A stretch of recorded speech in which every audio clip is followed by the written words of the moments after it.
Não vai ter oração inicial, nada, podemos ir direto, né? Eu vim por um motivo, só por um motivo. Tá? Em um evento como esse, a gente tem que ter um motivo para estar. E vendo tantos que estão aqui hoje, o motivo principal é por acreditar nisso.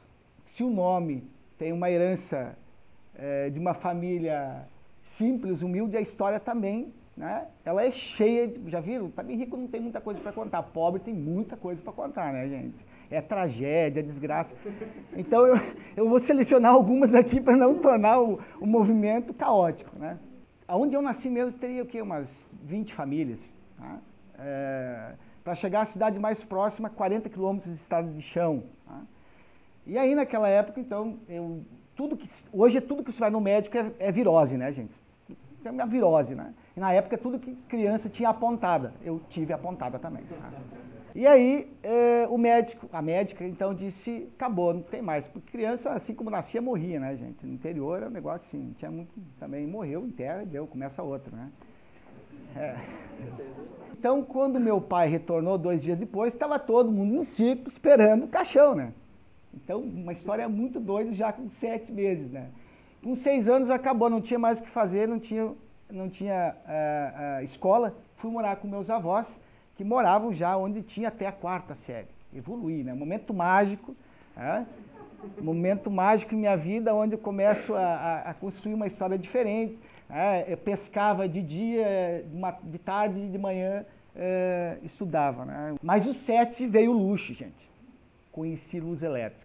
Né? E com 8, televisão. Então, nossa, assim, todo mundo vinha para frente da TV para assistir. Foi maravilhoso. Mas eu acho que aqui teve uma sacada interessante dos meus pais. Não tinha mais o que fazer lá, então eu ia continuar morando com os meus avós. Tenho um irmão mais velho, né? Já tinha encomendado o 3º, que o negócio não dá para parar, né? E aí ele disse, não, vamos para um lugar, vamos para a civilização, né? Esses caras têm que estudar, né? Com 13 eu decidi, cheguei em casa uma hora para dizer, pai, eu quero sair de casa. Tá doido? Vai para onde? Eu vou para o internato, vou estudar. 2 opções quando você mora no interior. Ou você vai para o colégio agrícola, ou você vai para o seminário. Gente, eu vadio do jeito que eu era. Ir para o colégio agrícola não dava. Eu preferia rezar, né? Então, melhor calo nos joelhos do que nas mãos, né? Com 15 anos veio algo muito forte em minha vida, né? A gente foge. Que foi quando eu perdi meu pai. Então eu estava no internato, estava fora de casa. Meu pai foi uma pessoa que nunca ficou doente, né? Ele, morreu, não sabia o tipo de sangue que tinha, de verdade. Né? E o único remédio foi Marcela. Mas foi um momento bem difícil, um momento de descrença total, de não acreditar em nada, né? Tive que maturar tudo isso, né? E então foi um momento que eu fazia, quando eu estava aqui no seminário de Frederico Westphalen, eu fazia pastoral no presídio. Jogando futebol com os presos um dia, é verdade, a gente jogava, para além da catequese, a gente jogava futebol. Aí um preso lá chegou e disse, cara, é o seguinte, nunca pensou em jogar futebol? Sim, eu jogo. Não, jogar futebol profissional. Gente, qual adolescente na vida que não pensou em jogar futebol? Tá, mas um preso falando, digo, bem, né? Parei na rodoviária de Caxias do Sul com 15 anos. Né? E aí tinha gente me esperando ali, e aí eu morei então debaixo das arquibancadas do estádio do Caxias, para quem conhece, por 2 meses ali jogando futebol. Vi que não jogava nada, desisti de ser jogador de futebol e simplesmente voltei para o internato. E aí eu entrei na filosofia, eu disse, meu Deus, o que eu estou fazendo aqui? Agora eu vi que eu não sabia mesmo o que era filosofia, né? Mas foi uma primeira leitura que eu posso dizer que eu me tornei um viciado. Aos 17 anos, aí como eu ia pagar a faculdade? Minha família não tinha um para juntar o outro, né? E aí como as aulas eram de manhã, era intensivo total, era de segunda, das 7h20 da manhã às 12h10, segunda a sábado. Tá? Estudava a tarde toda, de noite rezava 2 horas e voltava à cidade nova, um negócio maluco. Aí eu decidi sair, então, do seminário e ter uma vida própria. E aí a gente montou uma empresa. Né? Era informal, mas era uma empresa, tá, gente? cortava grama, fazia jardim, lavava a louça. Ah, e essa profissão foi a primeira. Eu consegui um emprego meio que fixo, tá? De doméstico. Essa empresa tomou um corpo porque os professores iam passando um para o outro, então a gente pintava a creche, fazia escambau, né? E aí consegui então terminar uma primeira conquista. Com 19 anos eu terminei a faculdade, né, de filosofia. Com 20 anos um doar-se, né? Foi um momento que eu ajudei minha mãe, né, ela montou um restaurante e eu ajudei ela então em um restaurante. Nossa Senhora, se alguém tem para me dar, não quero. Nunca mais eu quero tal de restaurante. É pior que trabalhar na roça, gente. Cara, tu é filósofo, e aquilo me martelando, né, cara? E eu servindo, tá? Mesa, e tu é filósofo, o que tu vai fazer? E aí foi quando um dia eu passei na CRE, tá? Na segunda CRE em São Leopoldo, e aí tinha os contratos emergenciais para professor. E aí o sinal verde, né? Deu o sinal verde. Gostei do negócio. Tá? Vi que tinha habilidade, aquilo que eu não tinha no futebol, eu tinha habilidade. Pelo menos os outros talvez não acreditem. Você tem que acreditar que tem habilidade, entende? É assim, eu acredito que eu tenho habilidade para fazer isso. Com 21 anos, então, eu disse, vou fazer mestrado. Fui indo, né? Então, e consegui terminar o mestrado nessa deixa, mas na metade do mestrado, teve uma seleção na Fevale. Bom, gente, era um corredor com muita gente. Eu disse, meu Deus, o mundo está desesperado. Para 5 horas e vai ter só eu lá, né? Porque o desesperado era eu naquele momento. Posso falar qualquer coisa, né?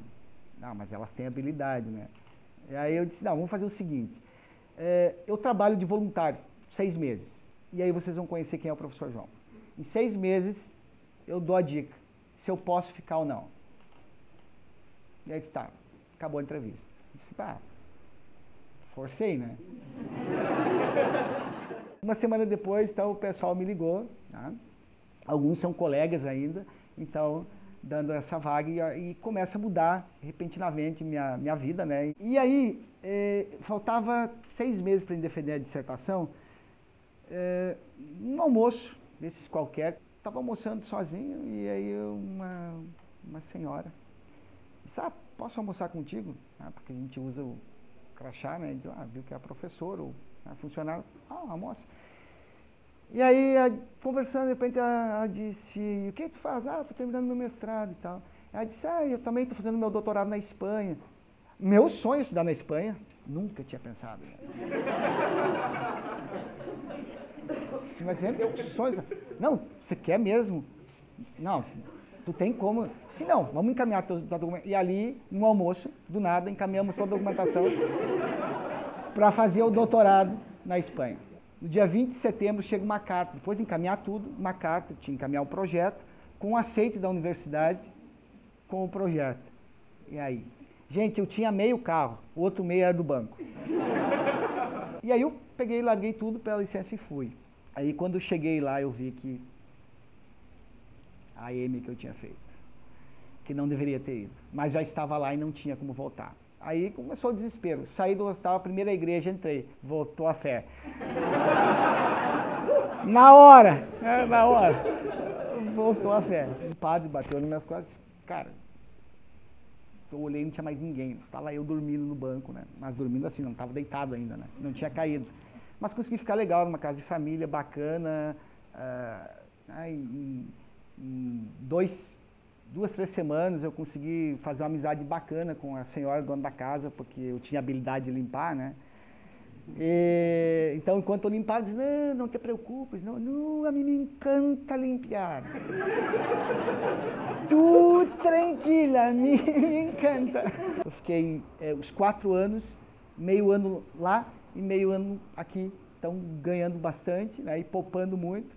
Com 24 anos eu termino o doutorado, então, e volto, enfim, com 1000 expectativas, um recomeço, a universidade me acolheu super bem. Foi no dia 15, tá? Que eu recebo um e-mail do reitor para uma reunião, o professor Ramon.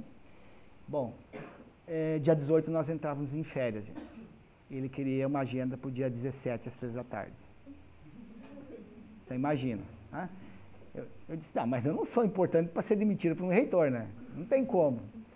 Mas, enfim, foi apreensivo porque o que ia fazer? Tá?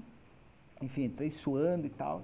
mas naquele momento, assim, minha vida tem uma mudança, né, muito repentina, né, quando ele me convida, então, para assumir a pró-reitoria de pesquisa e inovação na época. Muitos colegas à tua volta, quando você trabalha, você vê sempre nos outros um potencial maior que você. Não é assim? E às vezes a gente tem que quebrar um pouco isso, porque todos eles aprenderam a fazer. Tá? E se alguém sabe tudo é porque não sabe nada. Então a gente às vezes acha que as pessoas não olham para a gente nos lugares que a gente está, tá? Mas elas percebem muito bem. Eu sou o João Alciones Gandela Figueiredo e hoje chutei o balde.